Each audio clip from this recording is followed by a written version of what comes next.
आज की इस वीडियो में हम बात करेंगे 5 ऐसे चैप्टर्स के बारे में जो बहुत हाई रिटर्न और लो इन्वेस्टमेंट वाले चैप्टर्स हैं। मतलब आपको उसमें कम मेहनत करनी है, जो कि आप एक ही दिन में रिवाइज कर सकते हैं उन चैप्टर्स को। और अगर आपने नहीं किया है तो भी आप 1 से 2 दिन लगाकर उन चैप्टर्स को तैयार भी कर सकते हैं। तो आज मैं बात करूंगा 5 ऐसे चैप्टर्स के बारे में, डिटेल में हर एक चैप्टर के बारे में मैं आपको बताने वाला हूं। मेरा नाम है Tushar Sangwan and welcome to our channel. इस नई वीडियो को चलिए शुरू करते हैं। तो उन 5 चैप्टर्स में से जो सबसे पहला चैप्टर है that is units and dimensions. 11th class का जो सबसे फर्स्ट चैप्टर है उसमें आपको कुछ चीजें ध्यान रखनी है। जैसे यूनिट्स एंड डायमेंशंस को आप 3 से 4 पार्ट्स में डिवाइड करके चैप्टर को देख सकते हैं। जैसे एक पार्ट है जिसमें आपको सिर्फ डायमेंशंस लिखनी आनी चाहिए, जैसे आपने देखी होंगी MLT की फॉर्म में, और इस तरीके से जो डायमेंशंस लिखते हैं। और फिर आपको उन डायमेंशंस को फंडामेंटल क्वांटिटीज की बजाय बाकी टर्म्स में भी लिखना आना चाहिए, जो कि PYQs में बहुत सारे क्वेश्चंस एज इट इज आए हुए हैं। फॉर एग्जांपल आपको अगर वो लेंथ को फोर्स, वेलोसिटी, एक्सेलरेशन ऐसी टर्म्स में लिखने के लिए बोलता है तो आपको ये सब चीज आनी चाहिए। ये यूनिट्स एंड डायमेंशंस का फर्स्ट पार्ट है। इसी के साथ जो सेकेंड पार्ट होगा दैट इज एरर्स। मतलब जो एरर से रिलेटेड चीजें हैं जिसमें आप रिलेटिव एरर फाइंड करते हैं, परसेंटेज एरर फाइंड करते हैं, वो आपको जरूर आना चाहिए।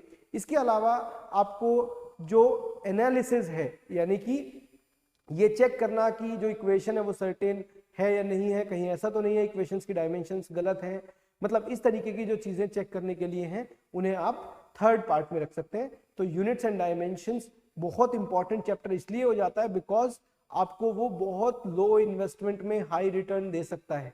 मतलब आप उसे 1 से 2 दिन में तैयार करें और आपके जरूर वहां पर क्वेश्चन हो रहा होगा। सेकेंड जो चैप्टर है that is mechanical properties of solids. आपने खुद भी ये नोटिस किया होगा कि वो चैप्टर बहुत बड़ा नहीं है। उसमें आपको सिर्फ 3 तरीके के मॉड्यूलस, 3 तरीके के स्ट्रेस, 3 तरीके के स्ट्रेन, एक तो इनकी डेफिनेशंस आपको पता होनी चाहिए, इनके साथ साथ थर्मल स्ट्रेस क्या होता है, पॉइजन्स रेशियो क्या होता है, 2-3 डेफिनेशंस और हैं, और एक आपको जो ग्राफ है, और ग्राफ के साथ साथ मटेरियल्स कब ब्रिटल होंगे, कब डक्टाइल होंगे, इस तरीके की जो डिटेलिंग है वो आपको जरूर आनी चाहिए। सिर्फ इतने में ही आपका ये चैप्टर तैयार हो जाएगा। बिकॉज ये ग्राफ NCERT में गिवन है ब्रिटल और डक्टाइल का, तो आप इसे जरूर से देख लें एक बार। और ये भी आपका वैसा ही एक चैप्टर है जो आपको बहुत जल्दी तैयार होकर एक क्वेश्चन JEE मेंस में जरूर दे सकता है।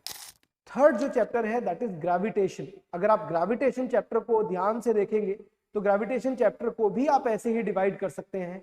हालांकि वो चैप्टर बहुत छोटा नहीं है, लेकिन क्योंकि अभी कुछ पोर्शन उसमें से डिलीट भी हुआ है लास्ट में से सैटेलाइट से रिलेटेड, तो अब आप उस चैप्टर में एक चीज नोटिस करेंगे कि मोस्ट ऑफ द टाइम्स जो क्वेश्चंस पूछा जाते हैं या तो वो डेप्थ से रिलेटेड जो फॉर्मूला है उसमें होंगे, या हाइट से रिलेटेड जो फॉर्मूला है उसमें होंगे। और हाइट से रिलेटेड भी ज्यादा इसलिए पूछते हैं बिकॉज वहां पर आपके गलत करने के चांसेस थोड़े से ज्यादा हैं, जिसमें आपको ये याद रखना पड़ता है कि कौन सा फॉर्मूला अप्रोक्सीमेशन के साथ है और कौन सा फॉर्मूला बिना अप्रोक्सीमेशन के है। तो ग्रेविटेशन चैप्टर में न्यूटन्स लॉ ऑफ ग्रेविटेशन एक पार्ट है।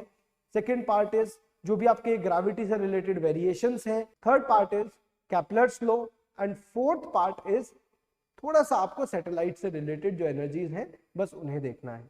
तो ये आपका वैसा ही एक चैप्टर है। फोर्थ जिस चैप्टर के बारे में हम बात करने वाले हैं दैट इज इलेक्ट्रोमैग्नेटिक वेव्स। आपने देखा होगा इलेक्ट्रोमैग्नेटिक वेव्स भी अपने आप में एक बहुत छोटा चैप्टर है, जिसके अंदर आपको सिर्फ डिस्प्लेसमेंट करंट, सारी टाइप की जो वेव्स हैं उनके trends in the sense of like wavelength, frequency, ये सारी चीजें आपको देखनी है। और मोस्ट इंपॉर्टेंट कि आपको उन सब वेव्स के यूजेस भी देखने हैं। तो ये भी वैसा ही एक चैप्टर है। फिफ्थ जो चीज है, मैं उसे चैप्टर तो नहीं बोलूंगा, दैट इज मॉडर्न फिजिक्स। हालांकि वो अपने आप में एक यूनिट है, लेकिन फिर भी उस यूनिट को आपको, अगर आपने 11th क्लास में स्ट्रक्चर ऑफ एटम अच्छे से पढ़ा हुआ है तो आपके 2 चैप्टर्स एटलीस्ट वहीं पर कवर हो जाते हैं, which is dual nature and atoms. आप देखेंगे ध्यान से कि डुअल नेचर के अंदर जो पूरा चैप्टर है which is photo electric effect, जो एक मेन टॉपिक है, और उसके साथ साथ जो एटम्स में जितनी भी फॉर्मूले हैं, रेडियस से लेकर वेलोसिटी से लेकर टाइम पीरियड, फ्रीक्वेंसी, जितने भी वेव से रिलेटेड फॉर्मूले हैं, लाइक कौन सी वेव किस फॉर्म में या किस सेगमेंट में एग्जिस्ट करेगी, जैसे 1/λ का एक फॉर्मूला है, वो सारे फॉर्मूलेज आपको as it is structure of atom से ही मिल रहे होंगे। तो अगर आपने वो नहीं भी किए हैं, स्टिल अगर आपको स्ट्रक्चर ऑफ एटम उतना अच्छा नहीं भी आता है, लेकिन फिर भी आप कुछ फॉर्मूले की हेल्प से यहाँ पर इस चैप्टर को तैयार कर सकते हैं। रीजन इज कि यहाँ पर बहुत ज्यादा वेरिएशन क्वेश्चंस में पॉसिबल नहीं है, डायरेक्ट फॉर्मूला बेस्ड क्वेश्चंस होने के ही चांसेस सबसे ज्यादा हैं। मैक्सिमम टाइम्स आपसे इसमें रेशियो पूछा जाता है। तो दो तीन चीजें जो आपको इसमें ध्यान रखनी है, one is photo electric effect में जितने भी वेरिएशंस हैं वो आपसे बार बार पूछेगा, काइनेटिक एनर्जी को चेंज करने से फ्रीक्वेंसी पर क्या फर्क पड़ेगा, या काइनेटिक एनर्जी को चेंज करने से नंबर ऑफ जो इलेक्ट्रॉन्स इजेक्टेड है उन पर क्या फर्क पड़ता है, फोटो करंट पर क्या फर्क पड़ता है, स्टॉपिंग पोटेंशियल पर क्या फर्क पड़ता है। तो इस तरीके के जो वेरिएशंस हैं ये आपको बहुत अच्छे से क्लियर होने चाहिए। इसके बाद जो फोटो इलेक्ट्रिक इफेक्ट के ग्राफ हैं स्टॉपिंग पोटेंशियल और फोटो करंट से रिलेटेड, चाहे वो डिफरेंट फ्रीक्वेंसीज पर हो, चाहे वो डिफरेंट इंटेंसिटीज पर हो, वो आपको ग्राफ क्लियर होने चाहिए। इसके साथ साथ आपको Einstein photo electric effect equation, उस इक्वेशन से रिलेटेड जितने भी ग्राफ्स हैं वो ग्राफ क्लियर होने चाहिए। इतना आपको ड्यूअल नेचर के लिए देखना है। स्ट्रक्चर ऑफ एटम में बात करें तो same radius, velocity, time period, इन सब के फॉर्मूले के साथ साथ 1/λ, किस रीजन में वो लैम्डा लाई करेगा, लाइक विजिबल रीजन, इंफ्रारेड, जो भी आपके पास पूरे इलेक्ट्रोमैग्नेटिक वेव से ट्रेंड आएगा उनकी बात हो रही है। थर्ड, आप न्यूक्लियस चैप्टर को जरूर तैयार करें, बिकॉज उसमें से रेडियो एक्टिविटी को अब डिलीट कर दिया गया है।